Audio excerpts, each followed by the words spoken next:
नमस्कार दोस्तों, स्वागत है आप सभी का अल्ट्रा हील होम्योपैथी में।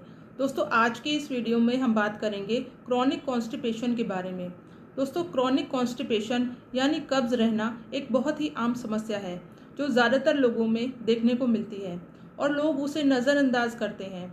इसे आम बीमारी समझ के इससे जूझते रहते हैं। दोस्तों, क्या आप जानते हैं कि क्रॉनिक कॉन्स्टिपेशन बहुत सारी बीमारियों को लेके आ सकती है। क्रॉनिक कॉन्स्टिपेशन रहना बहुत सारी बीमारियों के सिम्टम हो सकते हैं, जिसको अगर हम समय रहते ही इलाज नहीं करवाते हैं तो वो आगे चल के एक बहुत बड़ी प्रॉब्लम हमारे लिए क्रिएट कर सकती है। आज के इस वीडियो में हम बात करेंगे कि क्रॉनिक कॉन्स्टिपेशन के क्या कारण हो सकते हैं और हम होम्योपैथिक मेडिसिन से क्रॉनिक कॉन्स्टिपेशन को कैसे प्रिवेंट कर सकते हैं। दोस्तों, सबसे पहले हम बात करते हैं क्रॉनिक कॉन्स्टिपेशन के कॉजेज़ की। ज़्यादातर लोगों में कॉन्स्टिपेशन का जो कारण होता है वो फंक्शनल होता है। अगर आप हेल्दी लाइफस्टाइल रखते हैं और हाई फाइबर डाइट लेते हैं तो आप कॉन्स्टिपेशन को प्रिवेंट कर सकते हैं।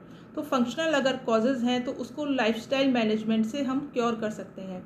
अगर आपको कॉन्स्टिपेशन क्रॉनिक रहता है और आपने लाइफस्टाइल भी अपना चेंज करके देख लिया, फिर भी आपकी कब्ज़ ठीक नहीं होती है, तो फिर उसके पीछे कोई पैथोलॉजी हो सकती है। अब हम बात करेंगे पैथोलॉजिकल कॉजेज़ ऑफ कॉन्स्टिपेशन। सबसे पहले है इन्फ्लामेटरी बाउल सिंड्रोम। दोस्तों, आईबीएस एक क्रॉनिक कॉन्स्टिपेशन का इम्पॉर्टेंट कॉज है।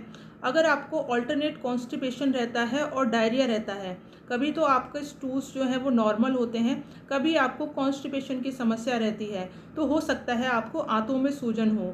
आईबीएस जो है वो एक फंक्शनल डिसऑर्डर है इंटेस्टाइन का, जिसमें कि आंतों में सूजन रहती है और पेशेंट को ऑल्टरनेट कॉन्स्टिपेशन और डायरिया रहता है।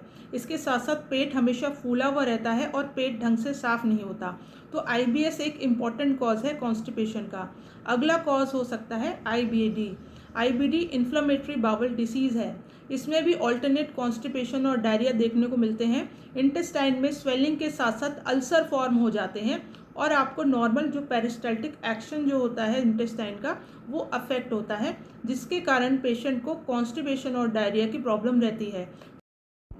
इंटेस्टाइन में अल्सर फॉर्म होने की वजह से इंटेस्टिनल नैरोइंग हो जाती है, स्ट्रिक्चर फॉर्म हो जाता है और पेट में लगातार दर्द बना रहता है। काफ़ी बार जो पेशेंट है वो दिन में स्टूल पास करने के लिए जाता है, तो 5 से 6 बार उसको नॉर्मली स्टूल पास होते हैं अगर उसको आईबीडी है।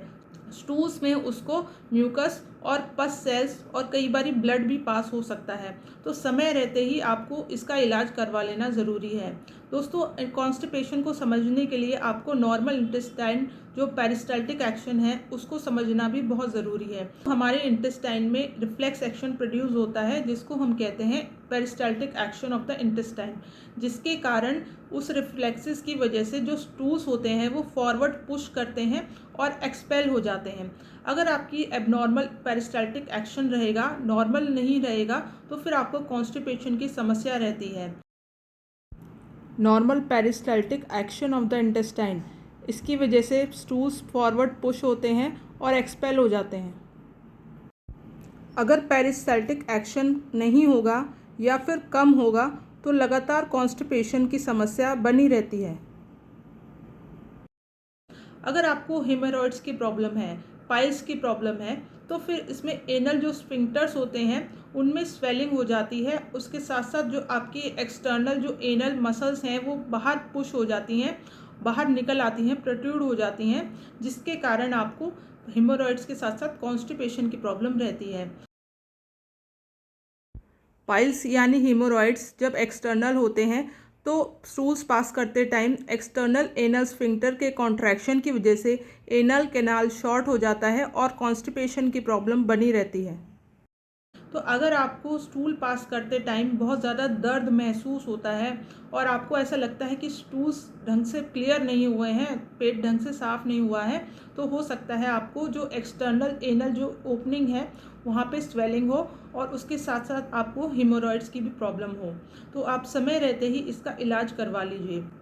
अगर मेल पेशेंट है और उसको क्रॉनिक कॉन्स्टिपेशन की प्रॉब्लम है, उसके साथ साथ उसको यूरिनरी इन्फेक्शंस की हिस्ट्री है, उसको कंटिन्यूसली यूरिन पास करने की डिज़ायर रहती है, जो यूरिनरी स्ट्रीम है वो स्लो है, तो अगर उसको नॉर्मल स्ट्रीम नहीं है, उसको कम जो पेशाब मात्रा में होता है और उसको ड्रिबलिंग कंटिन्यूसली होती है यूरिन की और उसको डिज़ायर रहती है और यूरिनरी इन्फेक्शन रहते हैं, तो फिर इसमें कॉन्स्टिपेशन का जो कारण है वो प्रोस्टेटिक एनलार्जमेंट है। ऐसे में आपको अपना प्रोस्टेटिक जो एनलार्जमेंट है उसका ट्रीटमेंट करवाना चाहिए, तभी आपकी कॉन्स्टिपेशन जो है वो क्योर होती है। तो दोस्तों, आपने देखा कि कॉन्स्टिपेशन जो है वो अकेली प्रॉब्लम नहीं है, उसके साथ साथ कितने डिसीजेस एसोसिएटेड रहते हैं। तो क्रॉनिक कॉन्स्टिपेशन का जो कारण है वो पता लगाना ज़रूरी है, इसीलिए अपने डॉक्टर से समय रहते ही संपर्क करना ज़रूरी है। दोस्तों, इंटेस्टाइन्स के नॉर्मल पेरिस्टाल्टिक एक्शन के लिए बहुत सारी होम्योपैथिक मेडिसिन्स काम करती हैं, जिसमें से इम्पॉर्टेंट है नक्सवोमिका। अगर आपको कॉन्स्टिपेशन की समस्या बहुत ज़्यादा रहती है, इर्रेगुलर पेरिस्टाल्टिक एक्शन है, अगर आपको ऐसा लगता है कि आप बार बार स्टूल पास करने जाते हैं पर स्टूल पास नहीं होते हैं, आप जोर लगाते हैं पर नॉर्मल जो स्टूल्स रहते हैं वो नहीं होते हैं, उसके साथ साथ आपका जो लाइफस्टाइल है वो बहुत ज़्यादा डिस्टर्ब रहता है, तो ऐसे में आप कॉन्स्टिपेशन के लिए नक्सवोमिका को यूज़ कर सकते हैं। नक्सवोमिका एक बहुत अच्छी मेडिसिन है टू प्रिवेंट कॉन्स्टिपेशन। पर ऐसा नहीं है कि केवल नक्सवोमिका ही आपके लिए यूज़फुल रह सकती है, बहुत सारी होम्योपैथी की मेडिसिन है जो कॉन्स्टिपेशन को प्रिवेंट करती है। ये डिपेंड करता है कि कॉन्स्टिपेशन का क्या कारण है और कॉन्स्टिपेशन किस में प्रेजेंट है। अगर फीमेल पेशेंट है, उसको कॉन्स्टिपेशन की प्रॉब्लम बहुत ज़्यादा रहती है, उसके साथ साथ उसको बैकएक रहता है, कमर में दर्द रहता है, तो हो सकता है कि उसको यूट्राइन पैथोलॉजी हो। अगर उसके यूट्रस में सूजन है, उसकी ओवरीज में स्वेलिंग है या सिस्ट है, तो फिर उसको बहुत ज़्यादा हैवी प्रोफ्यूज ब्लीडिंग रहती है। उसके साथ उसको यूट्राइन ट्यूमर भी अगर रहता है तो फिर उसको कॉन्स्टिपेशन की प्रॉब्लम देखने को मिलती है। तो अगर आप फीमेल पेशेंट हैं और आपको कॉन्स्टिपेशन रहता है और बहुत ज़्यादा हैवी ब्लीडिंग अगर आपको होती है, मेंस्ट्रुअल ब्लीडिंग, तो आप प्लेटिना को यूज़ कर सकते हैं। प्लेटिना एक बहुत अच्छी मेडिसिन है to prevent constipation in females. अगर आप मेल पेशेंट हैं और आपको कॉन्स्टिपेशन के साथ साथ बहुत ज़्यादा गैस और एसिडिटी बनती है, खट्टी डकारें आती हैं, तो इसका मतलब ये है कि आपको कॉन्स्टिपेशन का जो कारण है वो डिस्टर्बेंस है लिवर में। आपका लिवर नॉर्मल फंक्शन नहीं कर रहा, जिसकी वजह से पेट बहुत ज़्यादा भारी रहता है, तो एबनॉर्मल बाइल सिक्रेशन की वजह से आपको कॉन्स्टिपेशन की प्रॉब्लम है। इसमें आप लाइकोपोडियम ले सकते हैं। लाइकोपोडियम एक बहुत अच्छी मेडिसिन है to prevent constipation and for the normal functioning of liver. दोस्तों, कॉन्स्टिपेशन के लिए और भी होम्योपैथिक मेडिसिन यूज़फुल हैं, जिसमें से नंबर 1 है सिलीशिया। सिलीशिया एक बहुत अच्छी मेडिसिन है टू प्रिवेंट कॉन्स्टिपेशन। इसमें पेशेंट को ऐसा लगता है कि उसको डिज़ायर तो होती है स्टूल पास करने के लिए, और जब वो प्रेशर लगाता है तो स्टूल्स एक्सपेल नहीं होते हैं। तो बहुत ज़्यादा प्रेशर लगाने पर भी अगर स्टूल पास नहीं होते हैं और बहुत ज़्यादा हार्ड अगर उसको स्टूल्स पास होते हैं, तो ऐसे में सिलीशिया आपके लिए बहुत यूज़फुल रह सकती है। दोस्तों, अगर इंटेस्टिनल जो कैनाल है उसमें स्वेलिंग है, तो फिर आपको नेट्रम म्यूर और लाइकोपोडियम ये हेल्पफुल रह सकती हैं।